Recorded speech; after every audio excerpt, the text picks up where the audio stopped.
आज के इस लेक्चर में हम करेंगे IOP, that is input output processor, and we will also do CPU IOP communication. तो स्टूडेंट्स, लेक्चर्स बहुत ही इजी करके आपके लिए लाए जा रहे हैं। अगर आप चैनल पर नए हैं तो जरूर से सब्सक्राइब करें। आपका पूरा सिलेबस कवर अप कर दिया गया है और आप हमारे साथ इसलिए जुड़े ताकि आपको हर टॉपिक बहुत ही ईजी से समझ में आ पाए। Let's see IOP, that is input output processor. सबसे पहले देख लेते हैं block diagram of computer with IOP. तो स्टूडेंट्स, हमने पहले भी देखा है कि पेरिफेरल डिवाइसेस जो कि होते हैं कीबोर्ड, माउस, स्पीकर्स, प्रिंटर, ये सब मेमोरी यूनिट के साथ जब भी डेटा ट्रांसफर करना चाहते हैं तो इनको हेल्प लेनी पड़ती है सीपीयू की। पर सीपीयू बहुत ही फास्ट होता है जबकि पेरिफेरल डिवाइसेस स्लो होते हैं। तो सीपीयू के बजाय अगर यही काम आईओपी कर दे तो जो है सीपीयू फ्री हो सकता है। तो IOP, that is input output processor. अब इसके साथ ये पेरिफेरल डिवाइसेस कनेक्ट होते हैं और आईओपी भी जो है डायरेक्ट मेमोरी के साथ कम्युनिकेट कर लेता है डेटा ट्रांसफ़र करने के लिए। ठीक है, तो मेमोरी बस के साथ ये दोनों ही जुड़े होते हैं। अब आईओपी जब ये काम करता है तो सीपीयू इतने फ्री रहता है अपने दूसरे कामों को करने के लिए। IOP, that is input output processor. IOP has the capability to access the memory directly. तो IOP के पास भी कैपेबिलिटी होती है डायरेक्ट मेमोरी को एक्सेस करने के लिए, जैसे कि डीएमए के पास होती थी।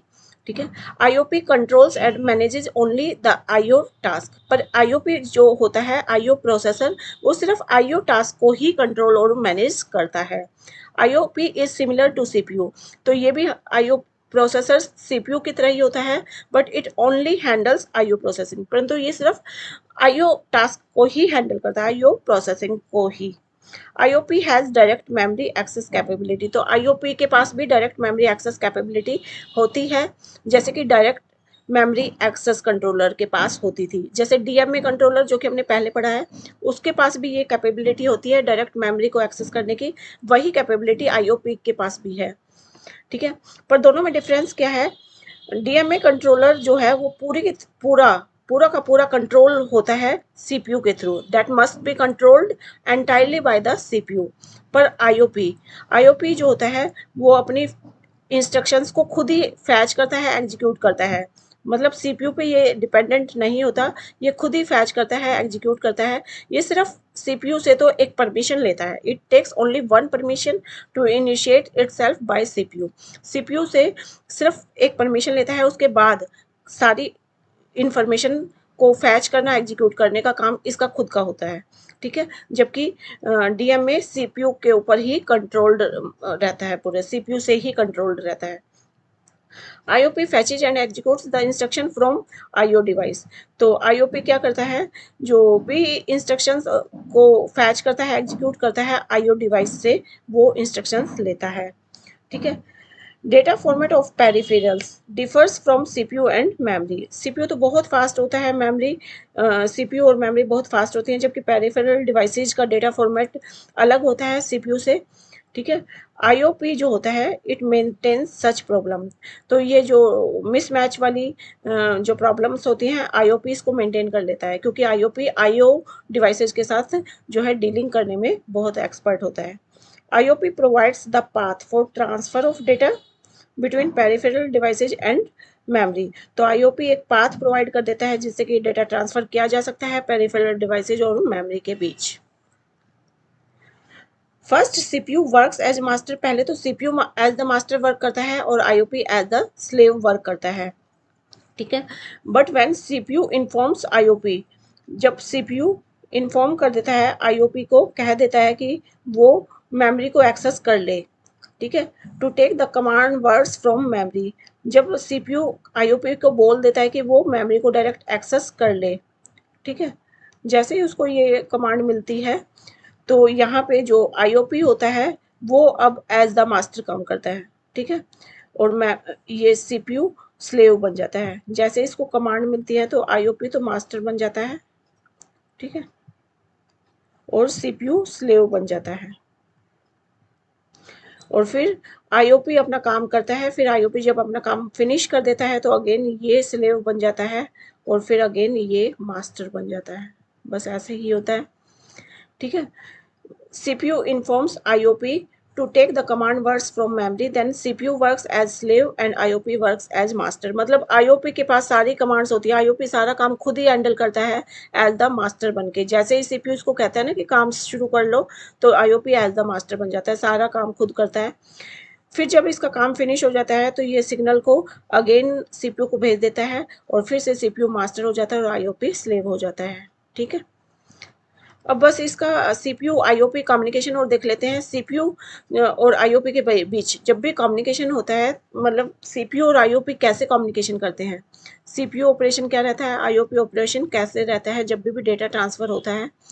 ठीक है, CPU सबसे पहले CPU क्या करता है, इंस्ट्रक्शन सेंड करता है टू टेस्ट IOP पाथ। ये IOP पाथ को टेस्ट करने के लिए ये इंस्ट्रक्शन सेंड करता है। ये देखता है कि IOP पाथ फ्री है या जो है बिजी बिजी है। ठीक है, तो ये एक इंस्ट्रक्शन भेजता है किसके पास, IOP के पास। ठीक है, तो IOP क्या करता है, transfer status word to memory bus. तो ये जो जो भी स्टेटस होता है, जैसे इस फिगर में देख लें, IOP के पास इंस्ट्रक्शन आती है CPU की, तो IOP क्या करता है, जो भी स्टेटस है वो मेमोरी बस को पास कर देता है। ठीक है, transfer status word to memory bus, memory bus को ये अपना स्टेटस बताता है।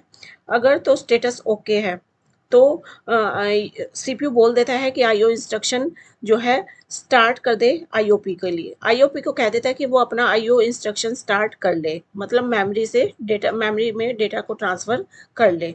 ठीक है मैम, फिर ये जो है जैसे स्टेटस ओके होता है तो ये CPU इसको ऑर्डर कर देता है। ठीक है, और ये जो IOP होता है, access memory to IOP program, ये मेमोरी को एक्सेस करना स्टार्ट कर देता है। ठीक है, और ये क्या करता है, conduct IO transfer using DMA, DMA की हेल्प से IO ट्रांसफ़र करना शुरू कर देता है और एक अपनी स्टेटस रिपोर्ट भी बना देता है। ठीक है, और इधर CPU जो होता है ये कंटिन्यूस, जैसे इसको इंस्ट्रक्शन देने के बाद CPU कंटिन्यू करता है दूसरे प्रोग्राम के साथ, यानी CPU अपने काम में लग जाता है। ठीक है, इधर से इसने अपना काम करके जो स्टेटस रिपोर्ट है वो भी बना ली है। और फिर ये जो है IO ट्रांसफ़र कंप्लीट, जैसे ही IO ट्रांसफ़र कंप्लीट होता है तो इसका सिग्नल ये CPU को भेज देता है।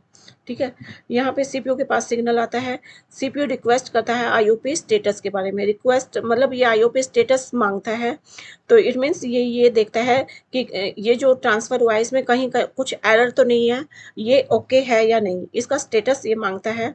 ठीक है, और ये जो है इसको कहता है, तो अब ये क्या करता है, transfer status word to memory location, जो भी स्टेटस वर्ड होता है वो मेमोरी लोकेशन पे भेज देता है और ये फिर उस स्टेटस वर्ड को चेक करता है कि डेटा जो है बिल्कुल करेक्ट ट्रांसफ़र हो गया है। ठीक है, उसमें कोई एरर नहीं है। ठीक है, फिर उसके बाद ये कंटिन्यू करता है विद द नेक्स्ट इंस्ट्रक्शन। तो इस तरीके से CPU IOP का कम्युनिकेशन चलता है in the IOP, in the transferring of peripheral devices data to the memory unit। Okay students, तो अगर आपको लेक्चर अच्छे से समझ आ गया है तो ज़रूर से सब्सक्राइब करें और लाइक शेयर भी इसे ज़रूर करें। Thank you, bye bye.